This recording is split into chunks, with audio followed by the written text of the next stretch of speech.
मास व्यतीत हो गया तो जनक जी ने भी उनको आज्ञा प्रदान की कि ठीक है प्रभु, जाना तो है ही। जानकी माता की विदाई का प्रसंग बहुत ही मर्मस्पर्शी और हृदय विदीर्ण करने वाला प्रसंग है भक्तों, कि जानकी जी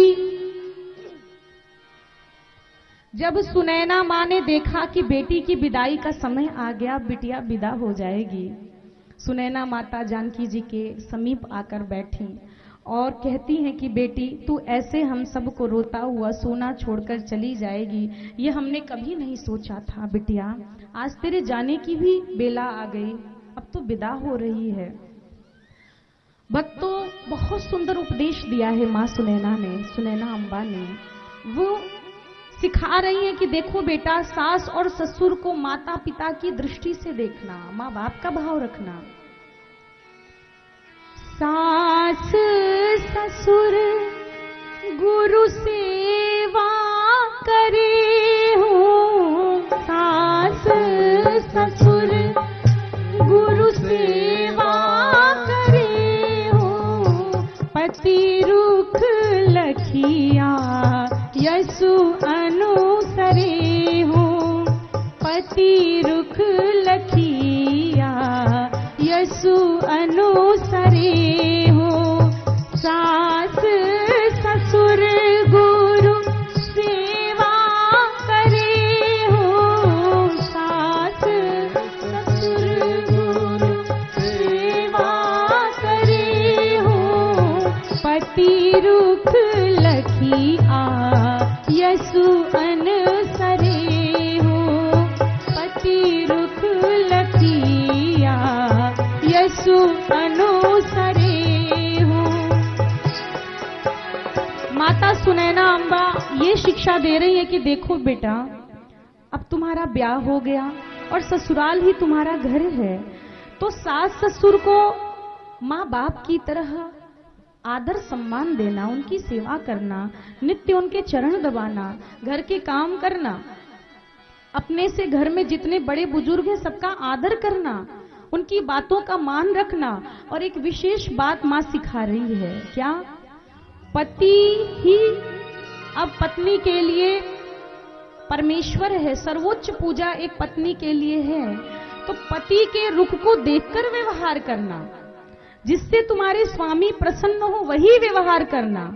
देखो, एक बात है जो ग्रंथ वेद उपनिषद सिखाते हैं स्त्रियों को, पातिव्रत्य धर्म की सीख देते हैं कि चाहे आप कोई व्रत करे ना करे, कोई अनुष्ठान करे ना करे, मंत्र जाप करे ना करे, कोई सेवा बने ना बने, लेकिन अगर आपके स्वामी पति आपसे खुश रहते हैं, अगर आप सेवा के बल पर अपने पति को खुश रखती हैं, अगर आप अपने परिवार को, सास ससुर को खुश रखती हैं, पूरा परिवार आपके आने से आनंद में है, तो यही सबसे बड़ी पूजा है, यही सबसे बड़ा व्रत है, यही सबसे बड़ी तपस्या है।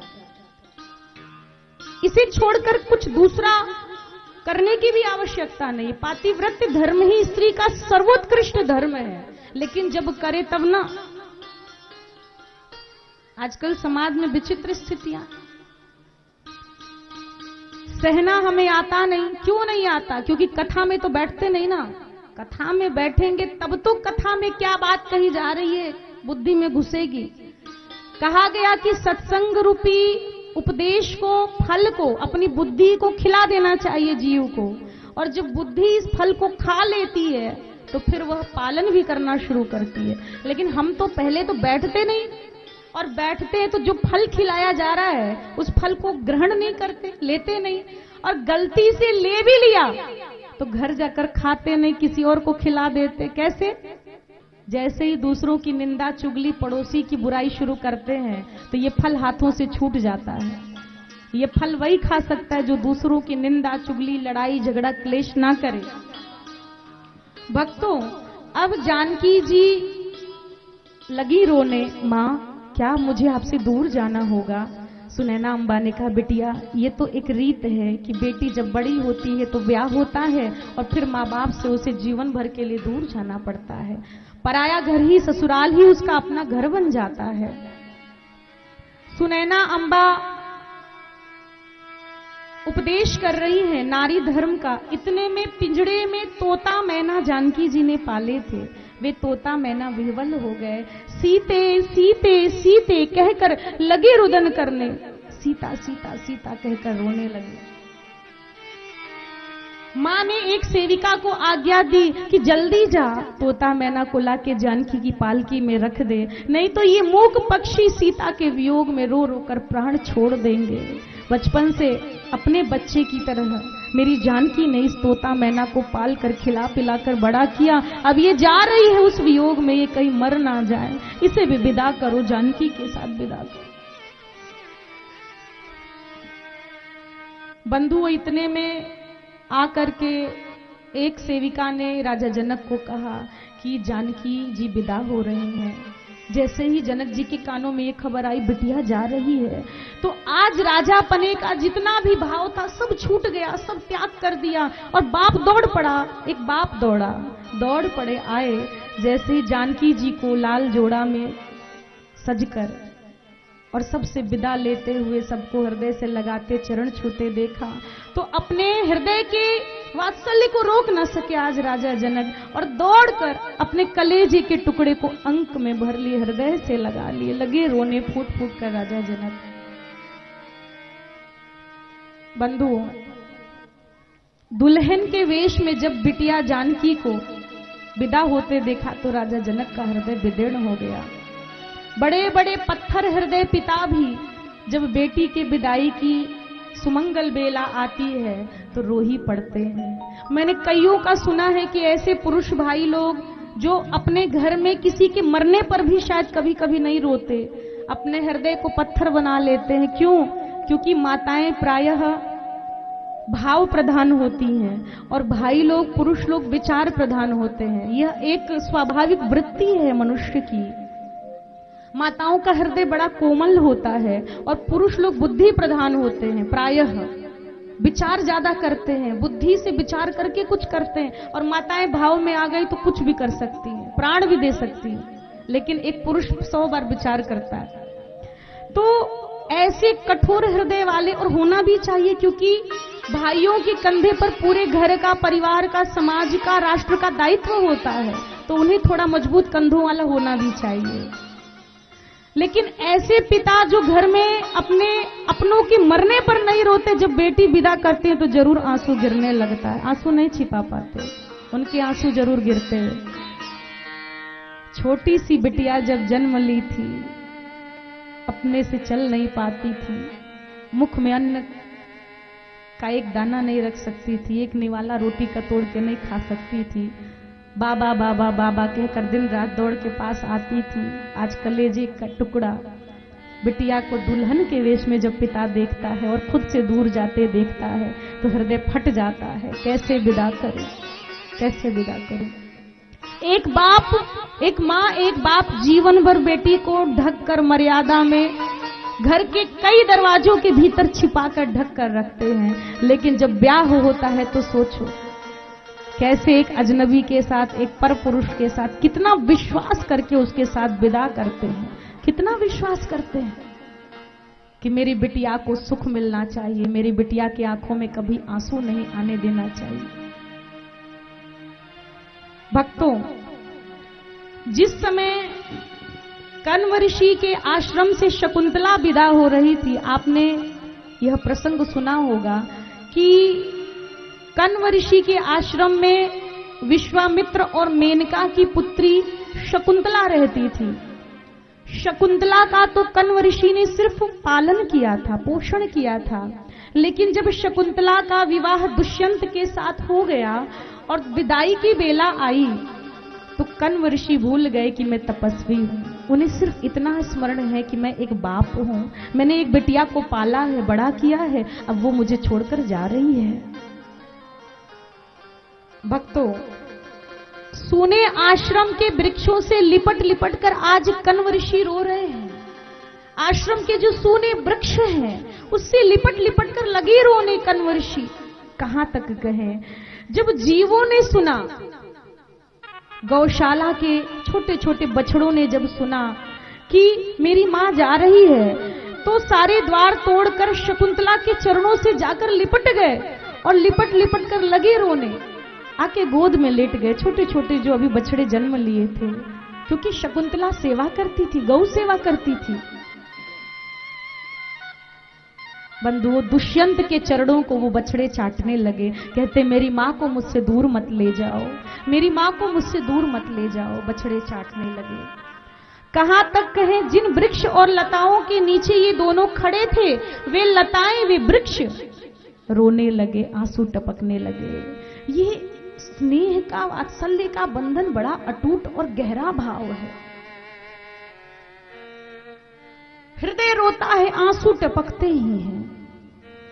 बंधुओं, अब सुनैना माता बिटिया को समझाने लगी कि बेटी, तुम्हारे ऊपर अब हमारे दोनों कुलों की लाज है। बेटा सिर्फ एक कुल की लाज रखता है, लेकिन बेटी दो कुलों की रक्षा करती है, दो वंश की रक्षा करती है। अगर घर में लक्ष्मी आ गई तो स्वर्ग बनाती है, वैकुंठ बनाती है, घर में सुख शांति बनी रहती है। और अगर भाई शूर्पणखा आ गए, अगर कलह करने वाली, क्लेश करने वाली आ गई, तो अच्छा खासा घर हंसता खेलता उजड़ जाता है, नरक बन जाता है। इसीलिए स्त्री का एक स्वरूप लक्ष्मी का है, तो एक स्वरूप ताड़का का भी है, शूर्पणखा का भी है, पूतना का भी है, जो मारने का काम करती है, जो हत्यारनी है, जो कलह फैलाती है, जो क्लेश फैलाती है। भैया, स्त्री का वास्तविक स्वरूप करुणा से भरा होना चाहिए, जो उसका स्वरूप है ममता से भरा होना चाहिए, हृदय मोम की तरफ पिघलने वाला होना चाहिए, सबको, सारे जगत को अपने स्नेह के आंचल से प्रेम लुटाने वाला होना चाहिए, किसी को रुलाने वाला नहीं होना चाहिए, किसी का दिल दुखाने वाला नहीं होना चाहिए। स्त्री वही है जो करुणामयी है। सीता जी करुणामयी है, जानकी जी करुणा की मूर्ति है, प्रेम की मूर्ति है, इसीलिए पूजी जाती है करुणामयी सीते, दयामयी सीते। भक्तों, अब जैसे ही जानकी जी पालकी में अपने चरण रखकर आसीन हुई, बैठ गईं और सखियों ने रोते रोते उनको विदा किया। लेकिन पहुना सरकार, जब चारों पहुना जब ये सखियों की ओर देखे, पहले तो पिता को प्रणाम किए, राजा जनक को प्रणाम किए, माताओं को, सुनैना अम्बा को प्रणाम किए, और बंधु जैसे ही जाने के लिए भगवान रामभद्र सरकार, जैसे ही उन्होंने मिथिला की सखियों की ओर देखा, जो सखियां अब तक कोहबर में तरह तरह के हास परिहास कर रही थी, अब उन सखियों के आंखों में आंसू है। वो सखियां अपनी सखी के विदा होने पर तो रो ही रही हैं, लेकिन वो सखियां राम जी को विदा करते समय लगी फूट फूट कर रोने, और हाथ जोड़कर नेत्रों से ही संकेत करके कुछ अनुनय विनय प्रार्थना व्यक्त करती हैं। आइए सुने कि सखियां कह क्या रही हैं। मिथिलानी सखियों का भाव देखिए।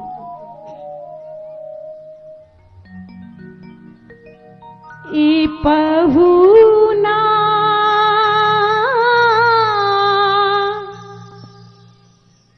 एहि मिथिले में रहुना रहुना, ई पहुना एहि मिथिले में रहुना रहुना, ई पहुना एहि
की गाड़ी, स्वाद भूख बढ़ जाई सुन सुन सारी सरहज की गाड़ी।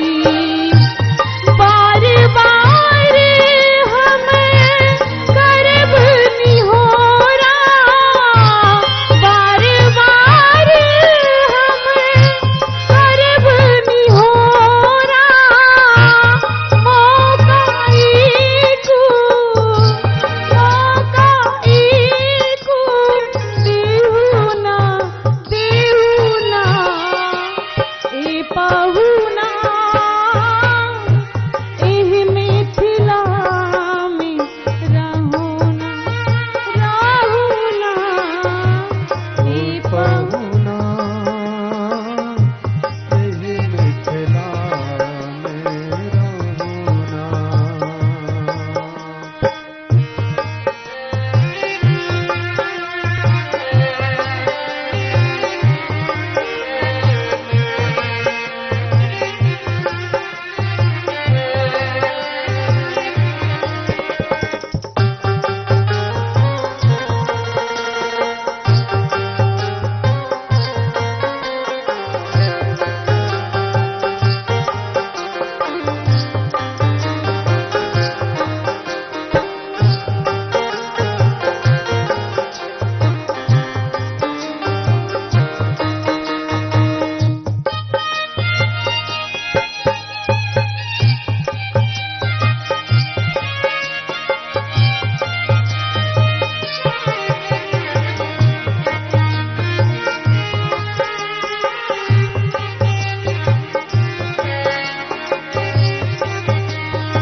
कमला विमला दूधमती में जिंदरी खूब खिलाइब हो, कमला विमला दूधमती में जिंदरी खूब खिलाइब हो।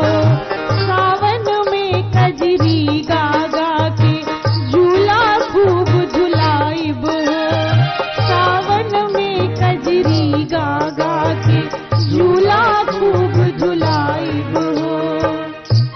पवन देव से करब निहोरा, पवन देव से करब निहोरा, धीरे धीरे धीरे धीरे बहुना ए पहुना एही मिथिले में रहुना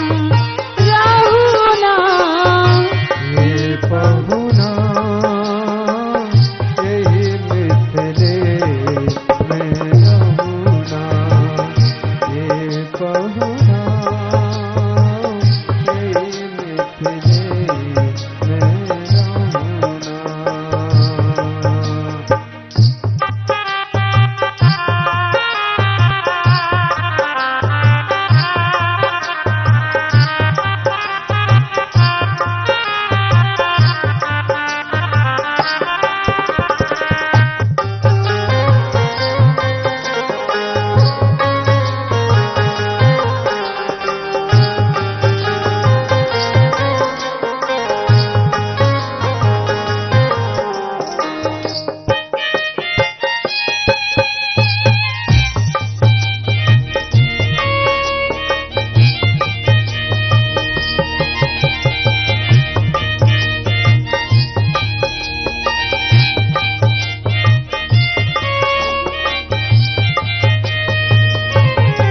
कितना गहरा भाव है इन मिथिलानियों का, किशोरी जी की सखियों का। सखियां ये निवेदन कर रही हैं कि सरकार आपको मिथिला में हम कोई कष्ट नहीं होने देंगे, 56 भोग बनाकर थाल परोसेंगे, इत्र लगा लगा के आपको स्नान करवाएंगे। आप काले हैं लेकिन 1 महीने में गोरे हो जाएंगे सरकार। इतना ही नहीं, सावन में पुष्पों से सुसज्जित झूलों पर आपको झूला झुलाएंगे, और अगर कभी पवन देव जोर जोर से बहेंगे तो हम उनसे हाथ जोड़कर प्रार्थना करेंगी। हमारे सरकार अति नाजुक सरकार है। हे पवन देव, आप अपनी शीतल तीव्र हवा के झोंकों की गति को जरा धीरे कर लीजिए, जरा धीरे धीरे बहिए सरकार, कहीं हमारे प्रभु को, हमारे सरकार को ठंड ना लग जाए, हम आपको कोई कष्ट नहीं देंगे। और अंत में सखियों ने रोते रोते एक निवेदन किया, क्या कह रही है? हमरे निहोरा रघुनंदन से माने या ना माने, हमरे निहोरा रघुनंदन से माने या ना माने, पर ससुरारी के नाते आपन हमको जाने, पर ससुरारी के नाते आपन हमको जाने। या मिथिले में रह जइयो, या मिथिले रह जइयो या संग अपने लेहू ना ए पहुना, एहि मिथिले में रहूना ए बहुना यही मिथिले में रहुना हो रहुना, ये बहुना यही मिथिले में रहुना रहुना, ये बहुना यही मिथिले में रहुना।